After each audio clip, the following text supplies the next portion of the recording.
परम सन्मानयोग गुरु रूप गुरु खालसा साध संगत जी, वाहिगुरु जी का खालसा वाहिगुरु जी की फतेह। ਜਦੋਂ ਅਸੀਂ ਗੁਰਬਾਣੀ ਦਾ ਅਧਿਐਨ ਕਰਦੇ ਜਾਂ ਇਤਿਹਾਸ ਦੀ ਘੋਖ ਕਰਦੇ ਹਾਂ ਤਾਂ ਤੱਤਸਾਰ ਇਹ ਹੀ ਸਾਹਮਣੇ ਆਉਂਦਾ ਹੈ ਕਿ ਗੁਰੂ ਦਰ ਵਿੱਚ ਪ੍ਰਵਾਨਗੀ ਹੁਕਮ ਮੰਨਣ ਵਾਲਿਆਂ ਨੂੰ ਹੀ ਹੋਈ ਤੇ ਹੁੰਦੀ ਹੈ। ਸਤਿਗੁਰੂ ਨਾਨਕ ਦੇਵ ਜੀ ਮਹਾਰਾਜ ਜੀ ਤੋਂ ਲੈ ਕੇ 10ਵੇਂ ਪਾਤਸ਼ਾਹ ਜੀ ਤੱਕ ਅਤੇ ਉਸ ਤੋਂ ਉਪਰੰਤ ਵੀ ਗੁਰਸਿੱਖਾਂ ਨੂੰ ਜੋ ਵੀ ਬਖਸ਼ਿਸ਼ਾਂ ਪ੍ਰਾਪਤ ਹੋਈਆਂ ਉਹ ਗੁਰੂ ਹੁਕਮ ਮੰਨਣ ਦੀ ਬਦੌਲਤ ਹੀ ਹੋਈਆਂ। ਸਤਿਗੁਰੂ ਨਾਨਕ ਪਾਤਸ਼ਾਹ ਜੀ ਦਾ ਆਸਾ ਰਾਗ ਅੰਦਰ ਬਚਨ ਹੈ, ਜੋ ਗੁਰੂ ਦੇ ਹੁਕਮ ਨੂੰ ਮੰਨਦਾ ਹੈ ਉਹ ਗੁਰੂ ਦੇ ਬਖਸ਼ਿਸ਼ ਰੂਪੀ ਖਜ਼ਾਨੇ ਵਿੱਚ ਪ੍ਰਵਾਨ ਹੋ ਜਾਂਦਾ ਹੈ। ਆਪ ਸਾਹਿਬਾਂ ਦਾ ਫਰਮਾਨ ਹੈ, ਹੁਕਮ ਰਜਾਈ ਜੋ ਚੱਲੈ ਸੋ ਪਵੈ ਖਜ਼ਾਨਾ। ਅਸੀਂ ਹੁਕਮ ਮੰਨਦੇ ਹਾਂ, ਮੰਨਣਾ ਚਾਹੁੰਦੇ ਹਾਂ, ਪਰ ਸੌਖਾ ਤੇ ਆਪਣੀ ਮਰਜ਼ੀ ਦਾ। ਜਿਸ ਹੁਕਮ ਮੰਨਣ ਵਿੱਚ ਸਾਡੀ ਹਉਮੈ ਨੂੰ ਠੇਸ ਪੁੱਜੇ ਜਾਂ ਸਾਡਾ ਮਨ ਨਾ ਮੰਨੇ, ਉਸ ਹੁਕਮ ਦੀ ਤਾਮੀਲ ਕਰਨ ਵਿੱਚ ਸਾਡਾ ਮਨ ਆਪਣੀ ਮਰਜ਼ੀ ਨੂੰ ਅੱਗੇ ਰੱਖ ਕੇ ਅਨੇਕਾਂ ਦਲੀਲਾਂ ਬਹਾਨੇ ਬਣਾ ਕੇ ਆਪਣੇ ਆਪ ਨੂੰ ਖੁਦ ਧੋਖਾ ਦਿੰਦਾ ਹੈ।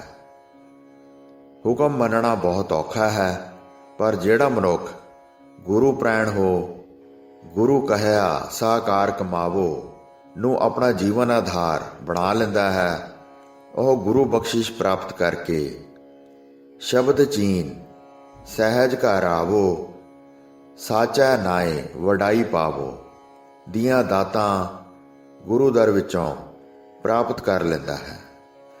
ਅਜਿਹਾ ਸਿੱਖ ਗੁਰੂ ਦੇ ਦਰ ਵਿੱਚ ਪ੍ਰਵਾਨ ਨਹੀਂ ਹੁੰਦਾ ਜੋ ਆਪਣੇ ਮਨ ਦੀ ਮਰਜ਼ੀ ਦਾ ਹੁਕਮ ਮੰਨਦਾ ਹੈ। ਸਤਿਗੁਰੂ ਜੀ ਨੇ ਅਨੰਦਪੁਰ ਸਾਹਿਬ ਦੀ ਧਰਤੀ ਤੇ ਜੀਵਨ ਜਿਉਣ ਦੀ ਹਰ ਪੱਖ ਤੋਂ ਸੰਪੂਰਨ ਸਿੱਖਿਆ ਪ੍ਰਦਾਨ ਕੀਤੀ ਹੈ। ਅਸੀਂ ਕਿਹੋ ਜਿਹਾ ਹੁਕਮ ਮੰਨਦੇ ਹਾਂ ਉਸ ਨੂੰ ਦਰਸਾਉਂਦੀ ਇੱਕ ਘਟਨਾ ਸ਼੍ਰੀ ਅਨੰਦਪੁਰ ਸਾਹਿਬ ਦੀ ਧਰਤੀ ਤੇ ਇੰਜ ਵਰਤੀ।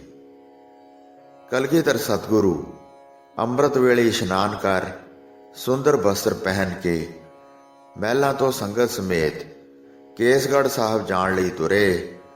ਰਸਤੇ ਵਿੱਚ ਇੱਕ ਨੌਜਵਾਨ ਗੁਰਸਿੱਖ ਜਿਸ ਦਾ ਨਾਂ ਭਾਈ ਨੰਦ ਸਿੰਘ ਸੀ, ਉਹ ਗਾਰੇ ਨਾਲ ਆਪਣੀ ਕੰਧ ਲਿਪ ਰਿਹਾ ਸੀ। ਨੰਦ ਸਿੰਘ ਬੇਧਿਆਨਾ ਆਪਣੇ ਕੰਮ ਵਿੱਚ ਮਸਤ ਸੀ। ਉਸਨੇ ਧਿਆਨ ਨਾ ਦਿੱਤਾ ਕਿ ਕਲਗੀਧਰ ਪਾਤਸ਼ਾਹ ਜਾ ਰਹੇ ਹਨ। ਭਾਈ ਨੰਦ ਸਿੰਘ ਜੋ ਗਾਰੇ ਨਾਲ ਕੰਧ ਲਿਪ ਰਿਹਾ ਸੀ, ਜਦੋਂ ਉਸਨੇ ਕੰਧ ਉੱਪਰ ਗਾਰੇ ਦੀ ਥੋਪੀ ਮਾਰੀ, ਉਸਦੇ ਛਿੱਟੇ ਦੂਰ ਦੂਰ ਤੱਕ ਪਏ ਤੇ ਕਲਗੀਧਰ ਜੀ ਦੇ ਬਸਤਰਾਂ ਉੱਪਰ ਵੀ ਗਾਰੇ ਦੇ ਛਿੱਟਿਆਂ ਦੇ ਨਿਸ਼ਾਨ ਪੈ ਗਏ। ਸਤਿਗੁਰੂ ਜੀ ਖਲੋ ਗਏ ਤੇ ਆਵਾਜ਼ ਦਿੱਤੀ ਕਿ ਨੰਦ ਸਿੰਘ ਬੜਾ ਗੁਸਤਾਖ ਹੈ। ਅੱਧਾ ਮਿੰਟ ਅਟਕ ਜਾਂਦਾ, ਸੰਗਤ ਲੰਘ ਜਾਂਦੀ, ਫਿਰ ਕੰਧ ਉੱਪਰ ਗਾਰੇ ਦੀ ਥੋਪੀ ਮਾਰਦਾ। ਇਸ ਦੀ ਅਣਗਹਿਲੀ ਨਾਲ ਸਾਰਿਆਂ ਦੇ ਬਸਤਰਾਂ ਉੱਪਰ ਗਾਰੇ ਦੇ ਛਿੱਟੇ ਪੈ ਕੇ ਬਸਤਰ ਖਰਾਬ ਹੋ ਗਏ ਹਨ। ਇਸ ਨੂੰ ਇੱਕ ਚਪੇੜ ਮਾਰੋ ਤਾਂ ਜੋ ਅਗਾਂਹ ਲਈ ਅਜਿਹਾ ਨਾ ਕਰੇ ਤੇ ਇਸ ਨੂੰ ਮਹਿਸੂਸ ਹੋ ਜਾਵੇ ਕਿ ਕੋਈ ਵੀ ਕੰਮ ਕਰਨਾ ਹੋਵੇ ਅੱਗਾ ਪਿੱਛਾ ਵੇਖ ਧਿਆਨ ਨਾਲ ਕਰਨਾ ਚਾਹੀਦਾ ਹੈ। ਸਤਿਗੁਰੂ ਜੀ ਦਾ ਹੁਕਮ ਸੁਣ ਕੇ ਸਾਰੇ ਸਿੱਖ ਬੜੇ ਰੋਹ ਵਿੱਚ ਆਏ। ਜਿਵੇਂ ਕਿਸੇ ਉੱਪਰ ਧਾਵਾ ਬੋਲਣਾ ਹੁੰਦਾ ਹੈ, ਉਸ ਤਰ੍ਹਾਂ ਸਾਰਿਆਂ ਨੇ ਕੰਧ ਲਿਪਦੇ ਭਾਈ ਨੰਦ ਸਿੰਘ ਨੂੰ ਫੜ ਲਿਆ। ਕਿਸੇ ਨੇ ਚਪੇੜਾਂ ਮਾਰੀਆਂ, ਕਿਸੇ ਨੇ ਧੱਕੇ ਮਾਰੇ। ਇੱਕ ਚਪੇੜ ਦੀ ਥਾਂ ਕਈਆਂ ਨੇ ਨੰਦ ਸਿੰਘ ਦੇ ਕਈ ਚਪੇੜਾਂ ਮਾਰ ਕੇ ਆਪਣੇ ਹੱਥ ਸਿੱਧੇ ਕੀਤੇ ਤੇ ਨੰਦ ਸਿੰਘ ਨੂੰ ਕਾਫੀ ਸੱਟਾਂ ਲੱਗੀਆਂ। ਸਤਿਗੁਰੂ ਜੀ ਨੇ ਰੋਹ ਵਿੱਚ ਆ ਕੇ ਉਹਨਾਂ ਨੂੰ ਹਟਾਇਆ ਤੇ ਨਾਲ ਹੀ ਕਿਹਾ ਕਿ ਅਸੀਂ ਤਾਂ ਨੰਦ ਸਿੰਘ ਨੂੰ ਇੱਕ ਚਪੇੜ ਮਾਰਨ ਲਈ ਕਿਹਾ ਸੀ, ਤੁਸੀਂ ਸਾਰਿਆਂ ਨੇ ਉਸ ਨੂੰ ਬੇਅੰਤ ਚਪੇੜਾਂ ਤੇ ਧੱਕੇ ਮਾਰੇ ਹਨ, ਇਹ ਕਿਉਂ? ਸਾਰੇ ਸਿੱਖਾਂ ਨੇ ਸਤਿਗੁਰੂ ਜੀ ਨੂੰ ਬੇਨਤੀ ਕੀਤੀ, ਪਾਤਸ਼ਾਹ ਤੁਸੀਂ ਕਿਸੇ ਇੱਕ ਸਿੱਖ ਦਾ ਨਾਮ ਨਹੀਂ ਲਿਆ ਸੀ, ਅਸੀਂ ਸਾਰੇ ਆਪ ਦੇ ਸਿੱਖ ਹਾਂ, ਸੋ ਅਸੀਂ ਸਾਰਿਆਂ ਨੇ ਆਪ ਜੀ ਦੇ ਹੁਕਮ ਦੀ ਪਾਲਣਾ ਕੀਤੀ ਹੈ। ਤੁਹਾਡਾ ਹੁਕਮ ਹੋਵੇ ਅਸੀਂ ਉਸ ਤੋਂ ਕਿਵੇਂ ਮੂੰਹ ਮੋੜ ਸਕਦੇ ਹਾਂ। ਸਤਿਗੁਰੂ ਜੀ ਨੇ ਸਿੱਖਾਂ ਨੂੰ ਸੰਬੋਧਨ ਕਰਕੇ ਹੁਕਮ ਕੀਤਾ, ਭਾਈ ਸਿੱਖੋ, ਹਰ ਮਨੁੱਖ ਭੁੱਲ ਕਰ ਸਕਦਾ ਹੈ। ਸਤਿਗੁਰੂ ਨਾਨਕ ਦੇਵ ਜੀ ਦਾ ਸ੍ਰੀ ਰਾਗ ਅੰਦਰ ਫੁਰਮਾਨ ਹੈ, ਭੁੱਲਣ ਅੰਦਰ ਸਭ ਕੋ ਅਭੁੱਲ ਗੁਰੂ ਕਰਤਾਰ। ਭਾਈ ਨੰਦ ਸਿੰਘ ਨੇ ਭੁੱਲ ਕੀਤੀ, ਤੁਸੀਂ ਉਸ ਨੂੰ ਭੁੱਲ ਨਾਲੋਂ ਕਈ ਗੁਣਾ ਜ਼ਿਆਦਾ ਸਜ਼ਾ ਦੇ ਦਿੱਤੀ। ਤੁਸੀਂ ਸਾਰੇ ਸਾਡੇ ਹੁਕਮੀ ਸਿੱਖ ਹੋ ਨਾ। ਹੁਣ ਮੇਰਾ ਹੁਕਮ ਹੈ, ਨੰਦ ਸਿੰਘ ਬੜਾ ਸੋਹਣਾ ਹੈ, ਸੋਹਣੀ ਡੀਲ ਡੋਲ ਵਾਲਾ ਨੌਜਵਾਨ ਸਿੱਖ ਹੈ। ਹੁਣ ਤੁਹਾਡੇ ਵਿੱਚੋਂ ਕੋਈ ਸਿੱਖ ਭਾਈ ਨੰਦ ਸਿੰਘ ਨੂੰ ਆਪਣੀ ਬੱਚੀ ਦਾ ਸਾਕ ਦੇਵੇ। ਸਤਿਗੁਰੂ ਜੀ ਦਾ ਇਹ ਬਚਨ ਸੁਣ ਕੇ ਸਾਰਿਆਂ ਨੇ ਧੌਣਾ ਨੀਵੀਆਂ ਪਾ ਲਈਆਂ ਤੇ ਚੁੱਪ ਹੋ ਗਏ। ਸਤਿਗੁਰੂ ਕਲਗੀਧਰ ਜੀ ਨੇ ਮੁੜ ਦੁਬਾਰਾ ਸਿੱਖਾਂ ਨੂੰ ਸੰਬੋਧਨ ਕਰਕੇ ਕਿਹਾ ਕਿ ਸੌਖਾ ਹੁਕਮ ਤਾਂ ਤੁਸੀਂ ਸਾਰਿਆਂ ਨੇ ਬੜੀ ਸ਼ੀਘਰਤਾ ਨਾਲ ਮੰਨ ਲਿਆ। ਕੋਈ ਸਿੱਖ ਆਪਣੀ ਬੇਟੀ ਦਾ ਸਾਕ ਭਾਈ ਨੰਦ ਸਿੰਘ ਨੂੰ ਦੇਵੇ, ਇਹ ਵੀ ਮੇਰਾ ਹੁਕਮ ਹੈ। ਤੁਸੀਂ ਇਸ ਨੂੰ ਕਿਉਂ ਨਹੀਂ ਮੰਨਦੇ? ਆਖਿਰ ਜਦੋਂ ਕਿਸੇ ਨੇ ਗੁਰੂ ਹੁਕਮ ਨਾ ਮੰਨਿਆ ਤਾਂ ਕੰਧਾਰ ਦੇ ਰਹਿਣ ਵਾਲਾ ਭਾਈ ਅਜਬ ਸਿੰਘ ਕੰਧਾਰੀ ਸੰਗਤਾਂ ਵਿੱਚੋਂ ਅੱਗੇ ਆਇਆ ਤੇ ਹੱਥ ਜੋੜ ਸਤਿਗੁਰਾਂ ਅੱਗੇ ਸਨਿਮਰ ਬੇਨਤੀ ਕੀਤੀ, ਪਾਤਸ਼ਾਹ ਜੀ, ਭਾਈ ਨੰਦ ਸਿੰਘ ਦੇ ਸਾਕ ਕਰਨ ਲਈ ਮੇਰੀ ਕੰਨਿਆ ਹਾਜ਼ਰ ਹੈ। ਸਤਿਗੁਰੂ ਜੀ ਨੇ ਭਾਈ ਅਜਬ ਸਿੰਘ ਨੂੰ ਗਲਵਕੜੀ ਵਿੱਚ ਲੈ ਕੇ ਬਚਨ ਕੀਤਾ, ਧੰਨ ਸਿੱਖੀ, ਧੰਨ ਸਿੱਖੀ। ਪਰ ਅਜਬ ਸਿੰਘ, ਤੇਰੇ ਵਰਗੇ ਵਿਰਲੇ ਹਨ ਜੋ ਹੁਕਮ ਦੀ ਕਮਾਈ ਕਰਦੇ ਹਨ। ਸੌਖਾ ਹੁਕਮ ਤਾਂ ਸਾਰੇ ਬੜੇ ਚਾਅ ਨਾਲ ਮੰਨਦੇ ਹਨ, ਪਰ ਜਦੋਂ ਔਖਾ ਹੁਕਮ ਮੰਨਣਾ ਪਵੇ ਤਾਂ ਬਹੁਤੇ ਪਿੱਠ ਮੋੜ ਜਾਂਦੇ ਹਨ। ਮਨੁੱਖ ਆਪਣੇ ਮਨ ਦੀ ਮਰਜ਼ੀ ਦਾ ਹੁਕਮ ਬਹੁਤ ਜਲਦੀ ਮੰਨਦਾ ਹੈ, ਪਰ ਅਸਲੀ ਹੁਕਮੀ ਬੰਦਾ ਕੋਈ ਵਿਰਲਾ ਹੈ। ਸਤਿਗੁਰੂ ਜੀ ਨੇ ਬਚਨ ਕੀਤਾ, ਭਾਈ ਸਿੱਖੋ, ਖਸਮ ਮਾਲਕ ਨੂੰ ਉਹ ਹੀ ਚੰਗਾ ਲੱਗਦਾ ਹੈ ਜੋ ਗੁਰੂ ਦੇ ਹਰ ਹੁਕਮ ਨੂੰ ਬਿਨਾਂ ਹੀਲ ਹੁਜਤ ਸੱਤ ਕਰਕੇ ਮੰਨਦਾ ਹੈ।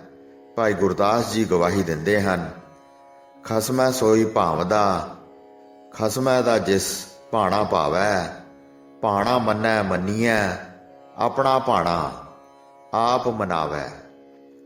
ਸਤਿਗੁਰੂ ਨਾਨਕ ਪਾਤਸ਼ਾਹ ਜੀ ਆਸਾ ਦੀ ਵਾਰ ਅੰਦਰ ਫਰਮਾਨ ਕਰਦੇ ਹਨ ਕਿ ਜੋ ਗੁਰੂ ਦਾ ਹੁਕਮ ਮੰਨਦਾ ਹੈ ਉਹ ਗੁਰੂ ਦੀ ਨਿਗਾਹ ਵਿੱਚ ਪਰਵਾਨ ਚੜ੍ਹ ਪਰਮਾਤਮਾ ਦੇ ਨਿਜ ਸਰੂਪ ਵਿੱਚ ਅਭੇਦ ਹੋ ਜਾਂਦਾ ਹੈ। ਅਜਿਹਾ ਹੁਕਮੀ ਬੰਦਾ ਮਨ ਇੱਛਤ ਫਲ ਪ੍ਰਾਪਤ ਕਰ ਪ੍ਰਭੂ ਦਰਗਾਹ ਵਿੱਚ ਮਾਣ ਸਤਕਾਰ ਦਾ ਸਿਰੋਪਾ ਪ੍ਰਾਪਤ ਕਰਦਾ ਹੈ। ਸਾਹਿਬਾਂ ਦਾ ਬਚਨ ਹੈ, ਹੁਕਮ ਮੰਨੀਐ ਹੋਵੈ ਪ੍ਰਵਾਨ, ਤਾਂ ਖਸਮੇ ਕਾ ਮਹਿਲ ਪਾਏ ਸੀ, ਖਸਮੈ ਭਾਵੈ ਸੋ ਕਰੇ, ਮਨੋ ਚਿੰਦਿਆ ਸੋ ਫਲ ਪਾਏ ਸੀ, ਤਾਂ ਦਰਗਹਿ ਪੈਂਦਾ ਜਾਏ ਸੀ। ਸੋ ਭਾਈ ਸਿੱਖੋ, ਅਸਲੀ ਹੁਕਮ ਤੇ ਭਾਈ ਅਜਬ ਸਿੰਘ ਕੰਧਾਰੀ ਨੇ ਮੰਨਿਆ ਹੈ। ਭਾਈ ਅਜਬ ਸਿੰਘ ਹੁਕਮੀ ਬੰਦਾ ਹੈ ਜਿਸ ਨੇ ਸਾਡੇ ਹੁਕਮ ਕਰਨ ਤੇ ਭਾਈ ਨੰਦ ਸਿੰਘ ਨੂੰ ਆਪਣੀ ਕੰਨਿਆ ਦਾ ਦਾਨ ਕੀਤਾ ਤੇ ਭਾਈ ਨੰਦ ਸਿੰਘ ਦਾ ਘਰ ਵਸਾਇਆ ਹੈ। ਸਤਿਗੁਰੂ ਜੀ ਨੇ ਭਾਈ ਨੰਦ ਸਿੰਘ ਦਾ ਭਾਈ ਅਜਬ ਸਿੰਘ ਦੀ ਬੱਚੀ ਨਾਲ ਆਨੰਦ ਪੜਾ ਸੁਭਾਗੀ ਜੋੜੀ ਨੂੰ ਤੇ ਭਾਈ ਅਜਬ ਸਿੰਘ ਕੰਧਾਰੀ ਨੂੰ ਅਸੀਸਾਂ ਬਖਸ਼ਿਸ਼ ਕੀਤੀਆਂ। ਸਾਧ ਸੰਗਤ ਜੀ, ਸਤਿਗੁਰੂ ਜੀ ਜਾਣੀ ਜਾਣ ਪਰਮੇਸ਼ਰ ਸਰੂਪ ਹਨ। ਉਸ ਦੇ ਅੱਗੇ ਹੁਕਮ ਮੰਨਣ ਦਾ ਦੋਹਰਾ ਮਾਪਦੰਡ ਨਹੀਂ ਚੱਲਦਾ। ਗੁਰੂ ਦੀ ਖੁਸ਼ੀ ਤਾਂ ਅੰਦਰੋਂ ਬਾਹਰੋਂ ਹੁਕਮੀ ਬੰਦੇ ਬਣਨ ਵਿੱਚ ਹੀ ਪ੍ਰਾਪਤ ਹੋਣੀ ਹੈ।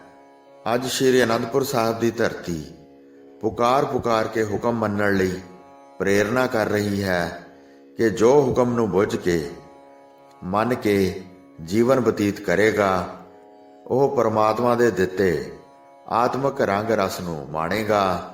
ਉਹ ਸੇਵਕ ਸੰਪੂਰਨ ਰੂਪ ਵਿੱਚ ਗੁਰੂ ਹੁਕਮ ਮੰਨਣ ਦੀ ਬਰਕਤ ਨਾਲ ਨਿਰਵਾਣ ਪਦ ਦੀ ਪ੍ਰਾਪਤੀ ਨੂੰ ਪ੍ਰਾਪਤ ਕਰੇਗਾ। ਸਾਹਿਬਾਂ ਦਾ ਫਰਮਾਨ ਹੈ, ਹੁਕਮ ਬੂਝ ਰੰਗ ਰਸ ਮਾਣੇ, ਸਤਿਗੁਰ ਸੇਵਾ ਮਹਾ ਨਿਰਵਾਣੇ।